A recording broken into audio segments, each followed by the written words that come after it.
Hello guys, in this video I am going to show you how to check out special offers on the Egyptair application.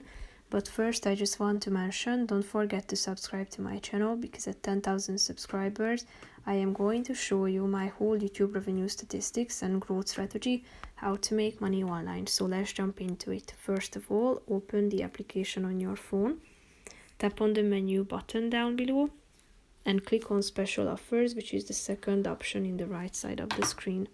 Here you can select from these options that you can see here, or you can also type in your departure point and your destination at the top. Tap on the relevant offer. You can check out the price and the conditions.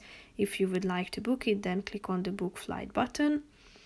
Select these options such as round trip or one way, set the departure date and the return date, set the number of adults, children and infants, and then select best fare or business and click on the book flight button, tap on agree, and after that you should add your details and finalize the process by selecting the payment method.